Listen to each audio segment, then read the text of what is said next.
Estamos en Clichy-sous-Bois, en la Banlieue de París, el extrarradio de la capital de Francia. Este es uno de los lugares donde en el 2005 estalló la revuelta de las Banlieues. Ahora es uno de los sitios más golpeados por la crisis del coronavirus. Nos encontramos en unos locales municipales donde una asociación local reparte alimentos, bolsas con comida, con frutas, verduras para vecinos del barrio, trabajadores, familias que tienen dificultades para llegar a final de mes, que se han quedado sin trabajo.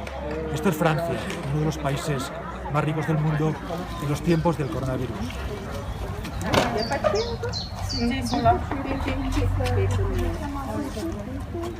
À chaque fois qu'il y a une crise dans ce pays, les premiers touchés, c'est les banlieues, c'est ces quartiers, parce que c'est là où les populations sont le plus fragilisées, c'est là où il y a le plus le manque de moyens, c'est là où les services publics sont manquants et les politiques publiques ne sont pas à la hauteur. Et c'est vrai qu'à chaque fois qu'il y a une crise dans le pays, nous, on appelle à chaque fois à ce fameux plan Marshall des banlieues qu'on attend toujours, qu'il faut rattraper les inégalités sociales, mais économiques, sociales et sanitaires aussi.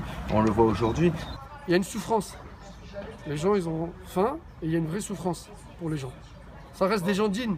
Il y a une dignité là dans ces quartiers. C'est eux qui font vivre les entreprises. C'est eux qui font briller les entreprises en France. Donc il faut qu'on pense à eux avant tout. D'accord ? C'est bien de débloquer beaucoup d'argent pour les entreprises, mais si on ne débloque pas d'abord de l'argent pour ceux qui aujourd'hui fabriquent et contribuent à ce que l'entrepreneuriat fonctionne et que ces grandes entreprises gagnent de l'argent, c'est grâce aux petits gens qui habitent ici. En este edificio se rodaron escenas de Los Miserables, la película francesa que fue nominada en la última edición de los Oscars de Hollywood. Los Miserables retrataba las tensiones sociales en la banlieue de París, el extrarradio de la capital francesa. Pero la banlieue es mucho más que eso. La banlieue son, por ejemplo, los pabellones que dicen los franceses, las casas unifamiliares, como la que tenemos aquí detrás. En la banlieue hay vida, incluso en tiempos del confinamiento.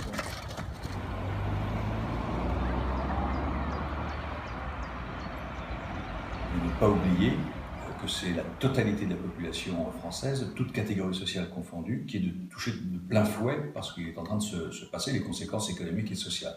Donc là aussi, de grâce, ne recréons pas une mauvaise dialectique entre telle catégorie de population qui serait plus touchée, etc. Chacun, nous sommes touchés à des titres différents et les pouvoirs publics ont le devoir de venir au secours de toutes ces populations-là selon les modalités spécifiques des unes et des autres.